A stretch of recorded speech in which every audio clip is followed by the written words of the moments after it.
cruiserweight champion, getting his first shot for a title in the heavyweight division. Brian Kenny and Teddy Atlas here with you for the night on this ESPN Boxing Special. And Vitali Klitschko, again, once the ruler of the heavyweight division. Teddy, gone for 4 years, came back so impressively in destroying Sam Peter a few months ago. Yes, he did. You know, you wonder, is he really that sharp? Was he really sharp, or was it a little bit of an optical illusion because Peter was so bad? So was Klitschko that good, or Peter, who did an imitation of a heavy bag that night, did he make him look that good? Because being away that long, it is extraordinary to come back and have that kind of athletic performance. Klitschko looked marvelous in that fight in October. Again, he was the Ring Magazine heavyweight champion in 2004. Had an impressive run knocking out Corey Sanders. Had one title defense knocking out Danny Williams. Remember, he had that impressive fight against Lennox Lewis. Was actually getting the better of the fight, but the fight was stopped on cuts legitimately, and Lewis won that fight. Only 2 losses for this man. The 6'7", 249-pound Vitali Klitschko. He lost in his bout with Chris Bird and had that wild big man collision with Lennox Lewis. He is a tough man to deal with, Teddy, because he can box, and he's shown through the years and kind of the latter stages of his career that he is a fairly rugged guy. Well, actually, when he became a rugged guy, or in my terms, the way I would say it, when he became a pro was after the Chris Bird fight. He submitted in that fight. I mean, there's no torn rotator cuff. Yes, yeah. but he was way ahead in the fight, and he gave in. I mean, there's been fighters, I know it sounds barbaric, but there's been fighters that have won with one arm, have finished a fight, you know, the best they can with one arm. It is fighting. It is dealing with resistance. That's the essence of the game. And he submitted in that fight, and I think he paid a price for it himself. I think it bothered him for a while, and then he overcame that in the Lennox Lewis fight. In the Lennox Lewis fight, he became a pro.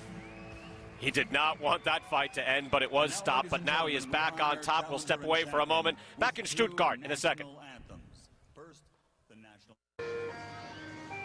Ice cream. How you doing? Hello. Wow, look at all these different colors.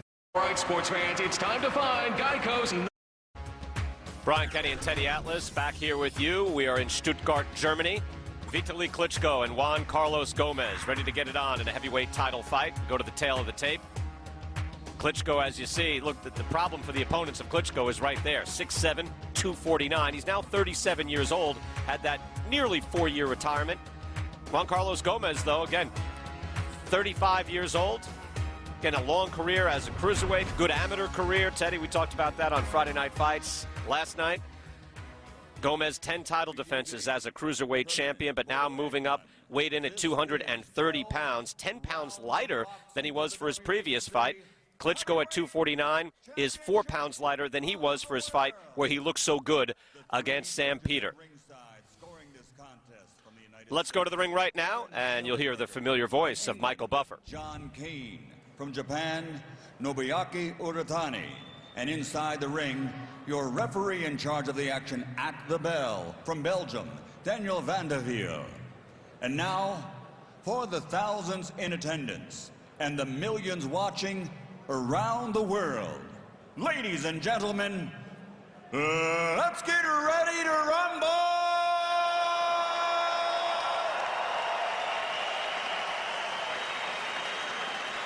Fighting out of the blue corner, wearing the colors of Cuba, official weight 104.5 kilos, professional record 46 fights, 44 victories including 35 knockouts, only 1 defeat with 1 no contest.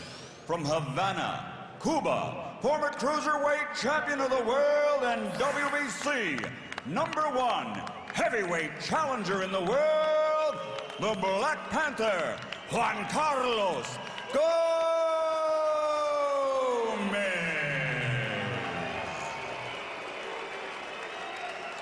And fighting out of the red corner, wearing black, official weight 113 kilos, professional record 38 fights, 36 victories, including 35 knockouts, only 2 defeats.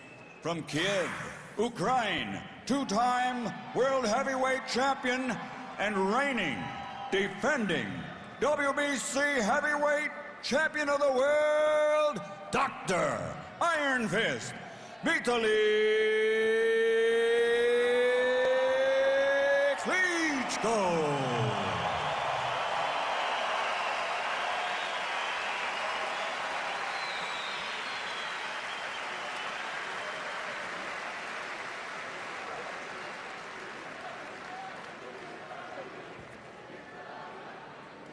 I spoke to both of you in the dressing room. Obey my commands at all time and protect yourself at all time. Touch gloves.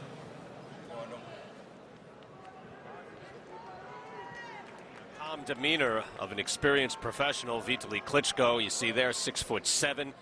Calm as he stood there in the top two heavyweights in the world, side by side. Vitali and his younger brother, Vladimir. Brian, the first thing you see when they're in the center of the ring, obviously, is the size difference, the height difference. But what you're about to see when they engage is the length difference, the wingspan. Right. And I think that's the key for the fight for Klitschko. He wants to control range. He's been able to do that so well in his run as a heavyweight champion and then coming back and fighting Sam Peter. We're underway, and Juan Carlos Gomez looks to flurry immediately. And that's uncharacteristic for Gomez. He's a safety fighter. He's a counterpuncher. He's a guy that likes to pull with his jab, and he's always looking for that left hand, the power punch for a southpaw, the punch that he can turn his back into, pivot on that back foot, and get some weight behind it. But he likes to stay outside and take advantage of your mistakes.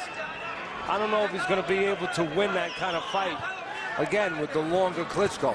He might have to take chances. And that's really not his temperament, not Gomez's temperament.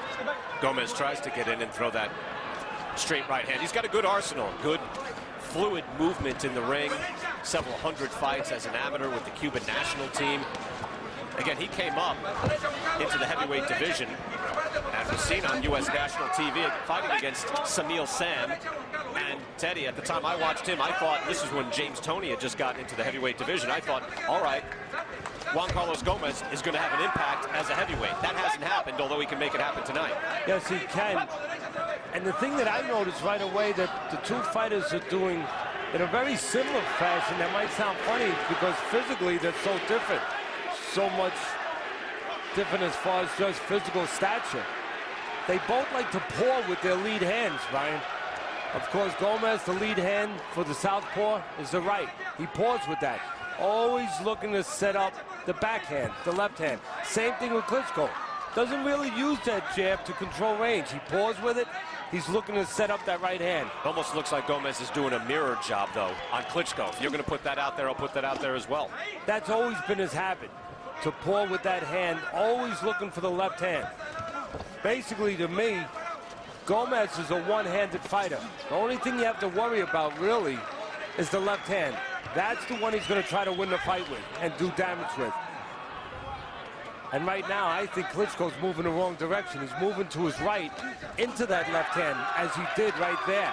He should be moving the other way, away from that left hand, to his left. Strategic mistake early. We'll see if Klitschko pays a big price for it.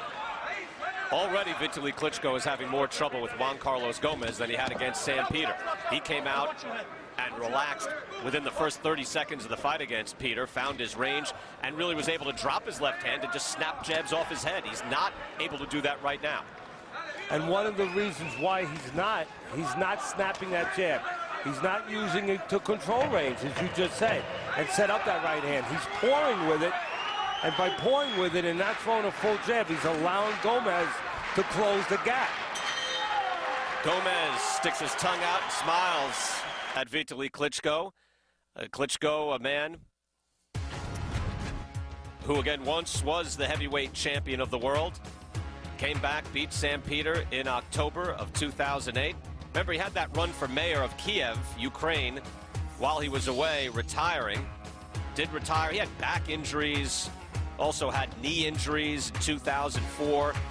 He was trying to get back into the ring multiple times against Hasim Rahman.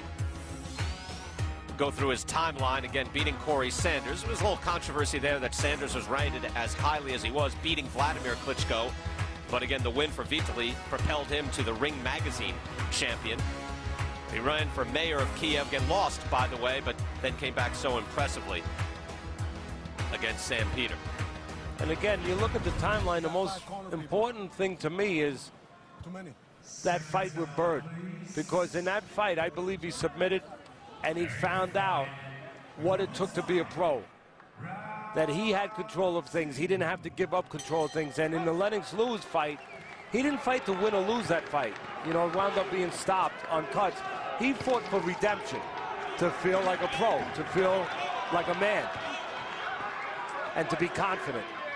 And I think the confidence is what allows him to come back after such a long layoff and have the performance he had in his last fight in getting one of the belts with Peter, and now being able to fight who I think is a more viable opponent than Peter was, Gomez, the former cruiserweight champ. Yeah, you wouldn't have thought that going in, or you shouldn't have thought that going in if you're watching from a distance. Peter, one of the top heavyweights in the world, and had one of the belts.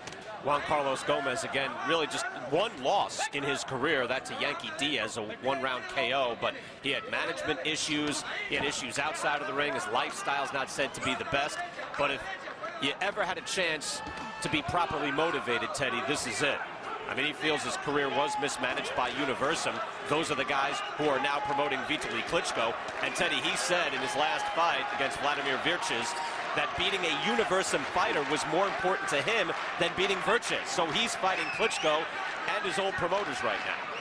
And that could be a double-edged sword. It can be a dangerous thing, too, because you can get too emotional. And in that ring, you want to be cold. You don't want to get too emotional. You don't want to get angry. You don't want to get vengeful. You want to be smart and stay in your fight plan.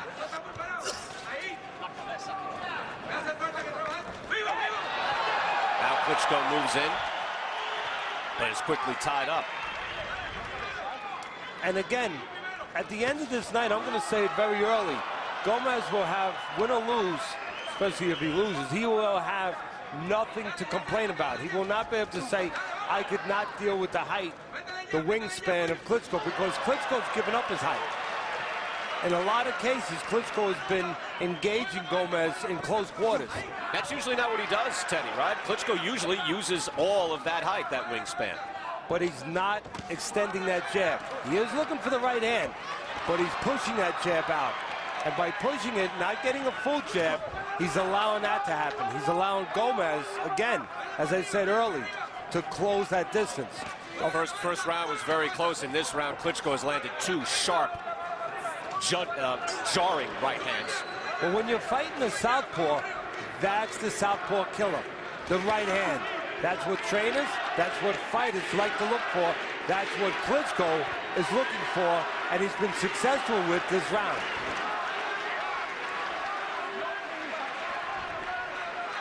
Final seconds of the second round here in Stuttgart as Vitali Klitschko is being put to the test by Juan Carlos Gomez. Again, Brian, you saw a minute ago, Gomez not having trouble getting close, but he's not doing much when he gets there. End of round two. We'll take a closer look at Juan Carlos Gomez. Nickname is the Black Panther. He came into the ring with the cowboy hat. A lot of fighting cowboys these days. It's popular. Black Panther, again, he was a WBC cruiserweight champion, had 10 title defenses. Very impressive as a cruiserweight. Right now, he is ranked 9th in the world in the Ring Magazine ratings. Last fight, again, as I mentioned, against Vladimir Virches, beat him in September to get him this fight. Gomez only the one loss, but 35 years old. Cuban defector, impressive amateur career. He claims his record was 286-15. I'm not saying I don't believe it. I'm just saying that's quite an incredible record. Well, the Cuban national team are known as being the best amateurs in the world, certainly, for the most part. And with that, the most experience. They get a lot of fights. What would you tell Vitali Klitschko in the corner this round, Teddy, if you had him? One thing, Brian, extend that jab. Get a full jab, not a three-quarters jab. Keep the shorter man where he belongs, away from you, where you have the big edge. Where you can hit him, he cannot hit you. And if I'm Klitschko, not now, but more importantly, the theme throughout training camp was make Gomez earn real estate. Charge him for it. Not money, but punches. For every foot, every 2 feet like that he tries to gain, charge him 3 punches.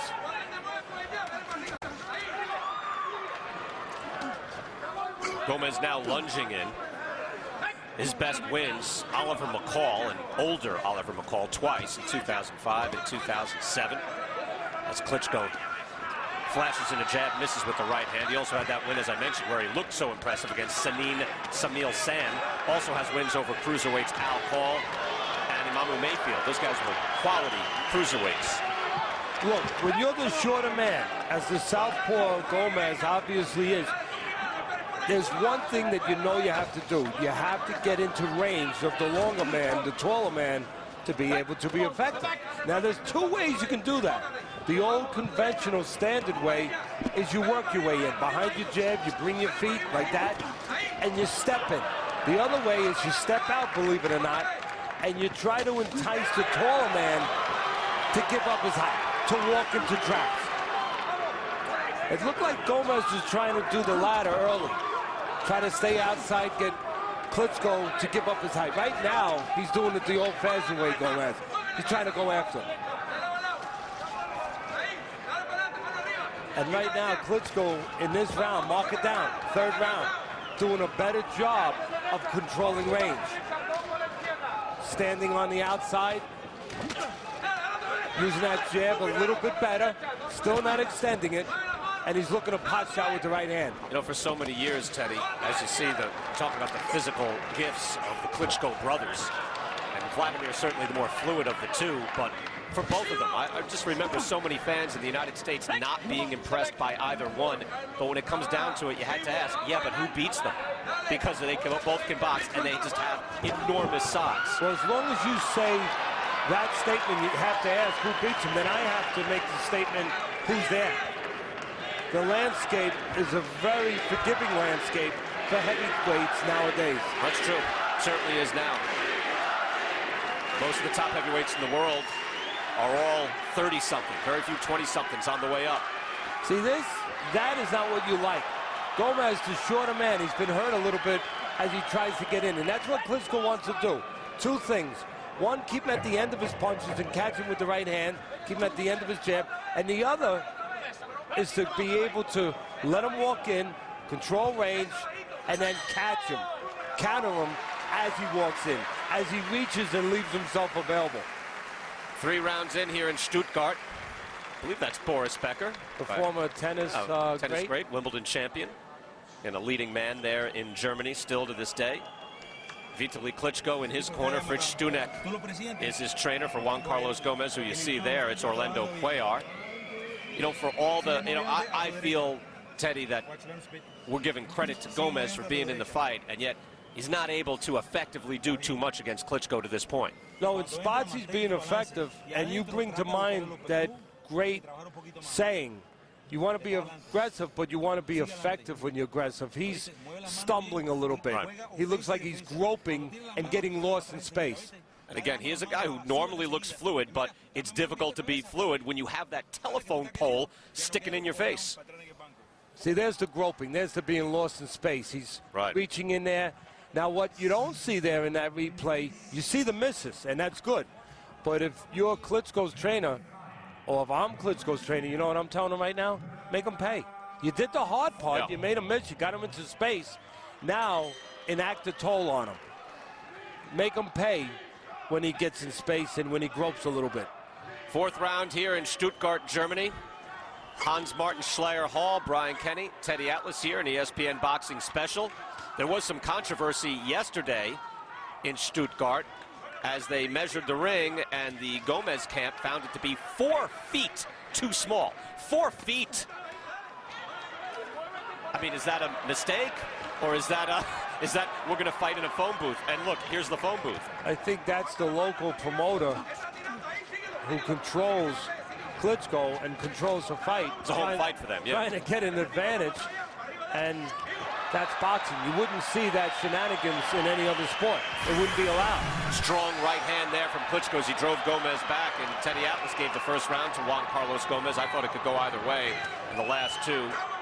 Could you imagine in another sport, just to make a little bit of an analogy, Brian, you know, you're playing Tiger Woods, and, you know, he hits it pretty long, right? So let's change the fairway. Let's make it 100 yards instead of 300 yards. I think they did that.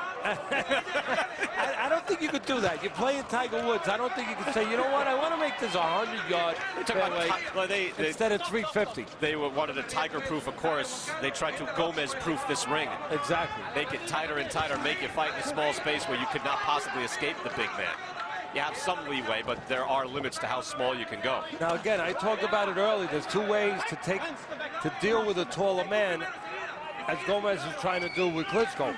One is to work your way in, one is to step out a little bit, entice the taller man to give up his height. Now, Gomez is looking to do it by walking in, but you need to use more than one jab. When there's distance dictates how many jabs you need to get in. At that distance, with a tall man like Klitschko, you need 2 or 3. That was a beautiful jab there, Ted. He just snapped it right off. He's starting to land more cleanly, and Gomez, if you look at his right eye, is now starting to puff up. So while Klitschko, you know, it's not apparent that he is just strafing the face of Gomez, you can see the effect of just several clean shots. Jabs, right hands, landing right over that eye. Well, both men have been cut badly over their left eye. There's scar tissue with both men. And Gomez has been involved in head clashes, headbutts before.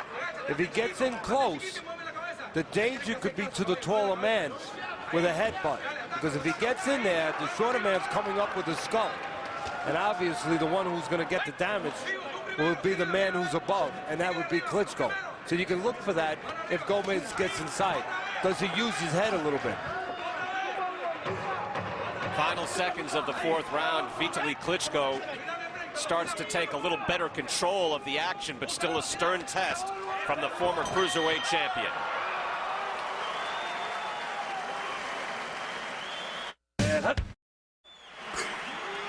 There's that right eye of Juan Carlos Gomez. You see a bloodshot start to puff up underneath and above as the right hands are starting to come a little more surely from Vitali Klitschko, and the damage is starting to take effect. Brian Kenny, Teddy Atlas, WBC championship fight in the heavyweight division. Vitali Klitschko, the champ, won that belt from Sam Peter in October. Former consensus heavyweight champion of the world, the Ring Magazine champion of the world, before he retired and went away from the ring for about 4 years. Right, and that's a picture you just saw a moment ago of the two embracing on the inside, tying up. That's a picture you do not want to see if you're a fan or a backer of Gomez. He's a shorter man. He works like hell to get in close. You want to do something. You do not want to tie up or allow yourself to be tied up. Because he has started to pay that price that you mentioned, Teddy, on the way in. Look at his eye.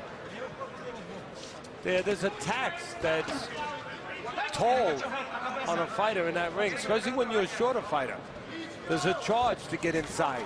And again, the charge in the boxing ring is punches. You know what, as they do tie up, and that benefits Klitschko, keep an eye on how long or how short each clinch is. Daniel Van der Wiel of Belgium, the referee. Little blood right eye of Gomez, I believe. Right, I believe so as well. Yeah, there it is now, trickling down, and a little more than trickle at this point, coming down as that eye that was puffed up earlier in the round is now bleeding. Teddy, I was just going to say that a referee does have a choice when men clinch. You can say fight out. You can have guys fight out of a clinch, or you can break them up yourself. And each time you break it up, now you're benefiting the man who is tall like Klitschko, who can now reset and say, okay, now you got to get back inside on me. That's a good point. A lot of people complain that you don't have a lot of fighters that behave like the fighters of the 30s to 40s to 50s, where you had so much more action and guys could develop. A lot of people say you don't have good judges anymore, and you don't have really developed referees anymore that understands the sport and the dimensions they need to. And right now you see Klitschko controlling range a little bit. I see a change in body language in Gomez, Teddy. I wonder if that cut has kind of causing Gomez to become a little undone. I don't know if it's subtle. I just looked at it the way Gomez suddenly just got looser, a little more desperate, feeling that blood. That blood is not pouring into his eye. It's not that it's not anything, but it does bother a lot of fighters when they get blood near their eye. Well, 75% of this game, and a lot of games professionally, is mental. And when you get cut, a fighter can be discouraged, whether the blood's obstructing his vision or not. He can start to connect that with his success rate. Right. You know, well, I must not be doing good. And that can start to bring him into a negative spiral downwards. And a fighter Again, the physical part is one thing, but the mental part, the most important. Keep your concentration, keep your confidence. And again, Gomez always trying to get in, but he's using one jab, and he's falling short. With a tall man like Klitschko, it dictates you use 2 or 3 to close that range. That was a damaging round for Juan Carlos Gomez there. Cut in the round, but again, not just on one shot, but Klitschko repeatedly battered that eye. And next Friday on Friday Night Fights, March 27th, 10 p.m. Eastern, we christen Los Angeles' newest boxing venue. Our main event showcasing number 7 in the world, Samuel Peter, against the next big American heavyweight hopeful, Fast Eddie Chambers. I need to have that chance to show the world me beating Sam Peter will put me right in his spot, and that's where I need to be. ESPN, your boxing authority. This is an ESPN boxing special right now. Sam Peter will have a lot to prove next week against Eddie Chambers, a skilled big man. As we get back to this fight, Klitschko and Gomez. Gomez trying to smile there, doing a good job on that cut as they stem the flow of blood, but that is in a bad spot, Teddy, as it is, in fact, on the eyelid. And any that blood can get into his eye. And the man doing that good job on the cuts in Gomez's corner is Mark Vaz, an experienced cutman and cornerman. Look, there, you can see a lot of good fights, and you can point to a number of different things, but what comes to mind recently, Teddy, is Juan Diaz against the great Juan Manuel Marquez. Once Diaz was cut, it changed the fight. Now, Marquez may have knocked him out anyway, but that was a high-level, excellent fight. And when a man gets cut, he can start to get a little looser in there than he was, and that might be happening to Gomez right here. Yeah, the men or the fighters or the athletes or any professionals who haven't really gotten a stranglehold on what the essentials of being a pro is, which is to control yourself no matter what the environment. A real pro does not get swayed by a cut. But how many real pros exist today in any profession? Gomez is vastly experienced, Teddy, so maybe he gets it back on course here. Of course, that's coupled with who you're facing, and he's facing a big, skilled, and now tough man. Yeah, but there's a universal language, and Gomez just spoke to me. You didn't hear him? He said, I'm not together, because he just got on the inside, and he embraced the taller man. Look, he put his hands behind him. You put your hands behind the man, you're telling me, you're telling that fighter, I don't want to fight. I want a silent agreement, a silent contract. You don't hit me, I won't hit you. See, now there's Vanderwill, good for him. See, I love that type of referee that said fight out. That's what you need, fight out, fellas. Gomez gets tripped up. So that's a slip. But again, physically, Gomez is not what he was a few rounds earlier. Ryan, what do we see? We see Gomez, you know, groping a little bit, walking into punches, you know, stepping forward with this taller man. What do we not see? Again, we do not see 2 or 3 jabs to close that gap, to keep Klitschko busy as he comes forward so he doesn't pay a price as he walks in.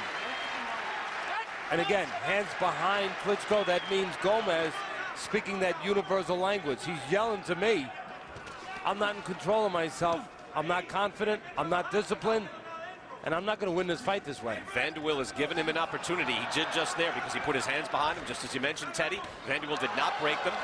Fight out. And that is to Gomez's advantage if he can do it. See, I can't yell at Klitschko. Maybe if you're a fan and you want to see more exciting boxing, you can. But I can't yell at Klitschko for tying up on the inside.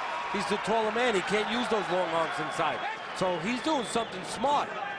Gomez doing something weak and something that is going to hinder his chances to win. There's a cut on Klitschko's forehead now from the headbutt. I talked about Gomez early, Brian, being involved with that head inside.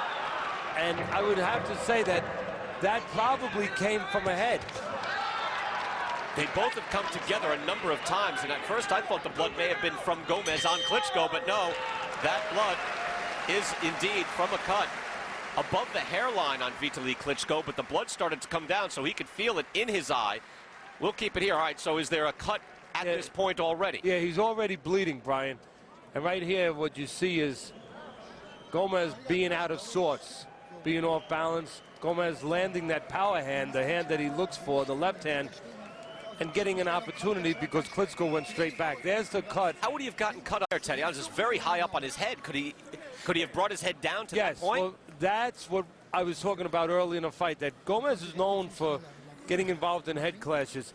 And when you get inside, the only way that can happen is if the taller man, of course, obliges and bends down a little bit. And if he bends down, he's going to get the worst of it, as he did, because the shorter man, Gomez, is going to come up with his skull. I would say he bent down and obviously a little bit on that side.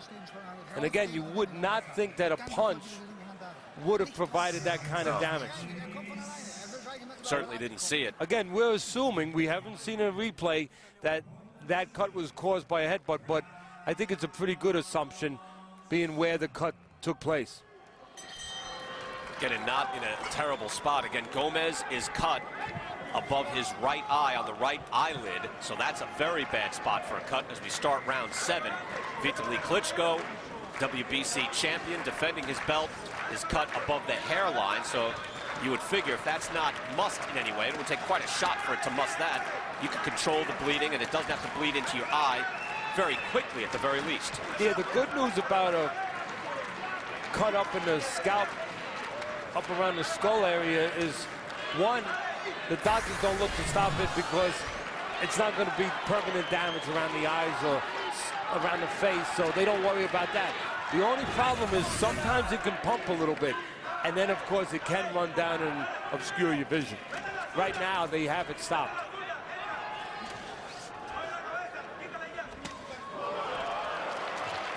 The cut man who did that job on Klitschko was Jacob Duran in the corner of Klitschko.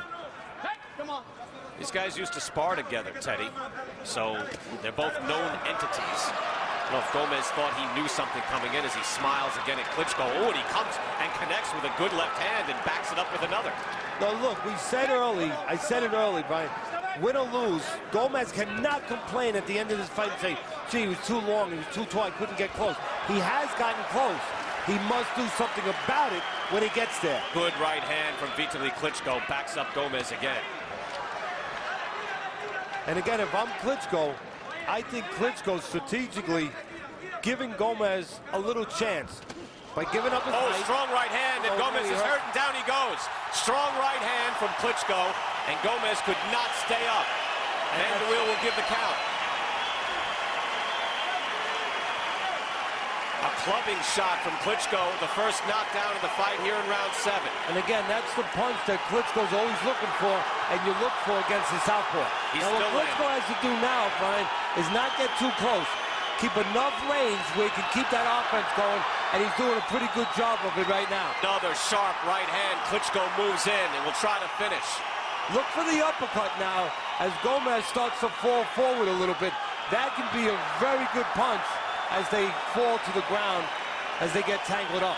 Gomez was trying to clinch and would not let go of Vitali Klitschko. In survival mode here. Less than 30 seconds to go in the round, and Gomez is taking abuse. Now, you just said the word survival mode, but Gomez is not tying up now. That's what he needs to do. He's allowing Klitschko to keep his hands free. Gomez, right now, he's lost his round. He can't win this round. He needs to survive the round. He needs to do that. Grab, hold on, and kill the clock. Final seconds, and Gomez does indeed barely survive this round. Tremendous round 7 for the champ, Vitali Klitschko. Well, it didn't come out of nowhere, Teddy. Klitschko had been working it, had been landing right hands, and then it was a clubbing right hand shot. There it is. Kind of a half sort of hook hybrid shot that put him down. Actually, sort of an uppercut, a hybrid uppercut, where he adjusted the angle to where the opening was. And that's what experienced fighters do. There's a straight right hand. That's another punch, not the one that put him down. And again, the right hand, the hand that you look for when you're fighting a southpaw. Well, let's see now how Vitali Klitschko can finish. Gomez got through that round. He's only won one round really at best. I don't think you could give him much more than that. You know, looking at Gomez in a corner, I'm going to take a venture that physically he's recovered. But emotionally, mentally, That's the question. And we're going to find out the answer to that very shortly. After that tough brawl with Lennox Lewis, Klitschko went through Kirk Johnson, Corey Sanders, and Danny Williams, beat them all down, and knocked them all out. Did the same thing to Sam Peter. See, this is where fighters, a lot of people say this is where a fighter's chin gets tested. This is where a fighter's character, to use, just a simple word, and I hate to use it, but his heart gets tested. Well, how much resolve do you have? You got to dig deep at this point. Gomez certainly is hurt. His right eye is puffed up, so he's not seeing as well, and he knows he's in there with a man who can take him out. Big, strong, 6'7", 250-pounder. And the bad news for Gomez, we all know it. He's been on the floor, and look at the scorecard. He's way behind. The good news is Klitschko still gives up his height, still allows you, by pulling with his jab, not fully throwing the jab and extending it, he allows you to get close. And Gomez needs to get close to pull this fight out of the fire. And it is in the fire right now. Oh, yeah, it's raging. And Klitschko starts to drop that left hand, which is a good and a bad thing. It's not a good habit defensively, but it's a sign of just how relaxed he is, kind of in the pocket, taking shots, pot-shotting Juan Carlos Gomez. Well, one thing I noticed subtly that Klitschko's doing from a strategy standpoint, he's moving a little bit to his left, away from the power hand of Gomez. Really, the only hand you have to worry about with Gomez. You don't have to worry about that lead right hand. He only paused with it to set up the left hand. So if you move to your left, you basically take Gomez out of the fight, because you take that one hand away that Gomez is looking to land to win the fight. Well, U.S. fans like to see aggression in the heavyweight division. You have to say, Vitali Klitschko is bringing that tonight. Look, he's been effective, and he brings power, and he lands hard shots. I know neither Klitschko brother has really become a superstar in this country, but Vitali Klitschko is doing his part tonight in Stuttgart. And remember, Gomez is in, unfamiliar terrain, so to speak, because he's really a defensive fighter. He likes to lay back, he likes to counter, likes to be a little bit slick and cute, and he's being forced to be the opposite of that, and that's not his thing. Gomez eating shots now. Again, there was a lot of criticism of Vladimir Klitschko when he fought Sultan Ibragimov at Madison Square Garden and was just content with dominating rounds. Gomez is hurt. Gomez could be done. He almost turned his back, and that would end the fight. I think he changed his mind. Don't think fighters don't go through those moments. Yep. I think for a moment there, you're exactly right. He did turn his back. He was thinking about getting himself out of there, ejecting himself from the fight. I think he changed his mind. Let's see what he does in the corner now.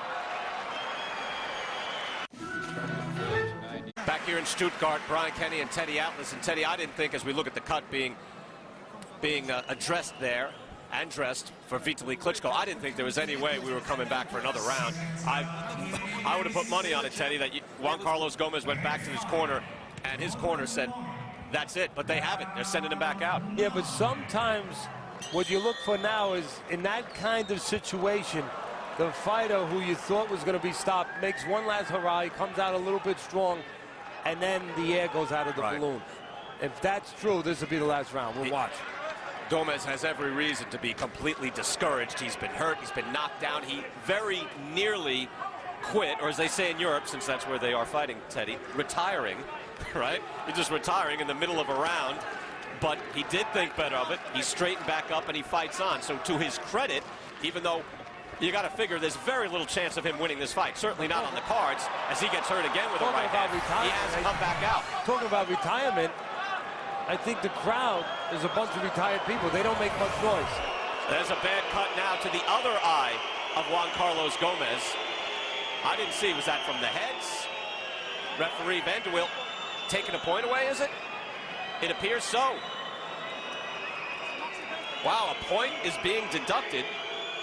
Daniel Vanderwilt, referee from Belgium, must have figured that that was an intentional clash of heads. Why else would you take a point away? That makes no sense to me, but that's what happened. Obviously no warnings before that. And now he goes down with a right hand. Klitschko drops Gomez. There's very little left of Juan Carlos Gomez at this point. He has been beaten down, bleeding from both eyes. but he says he wants to fight on. Now let's see if he runs into the propeller of the plane. Klitschko pouring it on. Gets it over with. Gomez pawing, tries to get in. One uppercut, and this will be done, but give him credit, he's fighting on. Well, right now, Klitschko wants to keep range, doesn't want to get smothered, just enough range where he can keep that rainstorm of punches flowing. Right now, the straight right hand has been the punch for Klitschko. He used the jab just to hypnotize Gomez to set up that right hand, but a change to an uppercut might not be a bad... Oh, a strong right hand. An uppercut could be there now to finish this fight for Klitschko as Gomez leans forward. And now a left, and Gomez on his last legs turns, and that's it. Fight should have been stopped, and it was. Daniel Vanderweel says that's enough, as Gomez did turn his back and was looking for a way out. And you know what? This was the time to end this fight. An impressive performance by Vitali Klitschko. 3 knockdowns, very nearly a 4th right there. And there's no doubt who the winner in this ring is. No, Gomez, former cruiserweight champ, Brian, 33 of his 46 fights were at cruiserweight. The bigger man wound up dominating this fight. Vitali Klitschko, a knockout winner in Stuttgart. There are the heavyweight champions of the world. There are 2 of them, Vitali and Vladimir Klitschko. There isn't one heavyweight champion, and that would help the sport of boxing immensely. But there really are 2, and they're the top 2, and there's really very little question about that. And they will never fight each other, so we'll never know who is really the heavyweight champ. But Vitali Klitschko impressive enough here again tonight, Teddy, where he knocks out Sam Peter after nearly a 4-year layoff, and now punishes Juan Carlos Gomez, a former cruiserweight champ. Yeah, he did what was available for him to do. He took care of a man who's been a smaller man throughout his career, a man who was not able to solve the height difference, the length difference, and paid a price. As I suggested early, Klitschko took the stance where I'm going to charge for real estate, and the charge was right hands as Gomez tries to get forward. Teddy, again, he was gone for nearly 4 years, and we were thinking, well, maybe Sam Peter was just awful that night, but Gomez certainly came in with a lot of spirit at the very least here tonight. So you tell me, assess the level of performance from Vitali Klitschko, considering he is 37 years old now. Yeah, and don't forget Gomez is 35, so he didn't have a spring chicken in front of him either. There's not many spring chickens out there, Teddy. Well, there are some, but they're not ones that you really want to applaud and look at in the ring or pay money to watch. And I think that has to be in the equation when you talk about the assessment of any heavyweight today. You have to talk about the overall division. The landscape is a landscape that is very, very favorable to heavyweights that have any talent at all. And Klitschko is getting some of the favor of that right now. He did a good job tonight. You applaud him for that. You recognize that. But again, he's in there with guys in his last 2 fights that were perfectly set up for him to have a good night.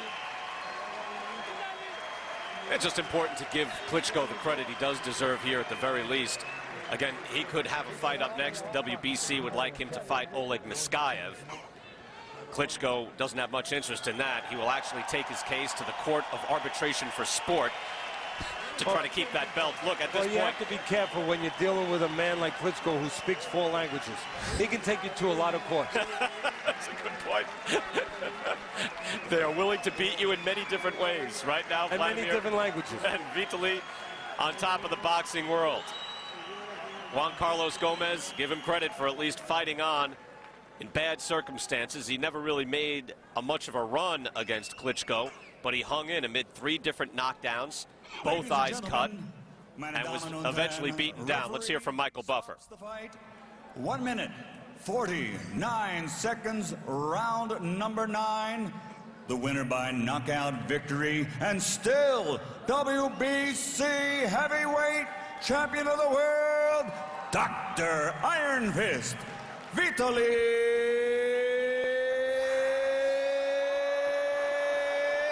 Klitschko. Teddy, let me ask you this before we leave.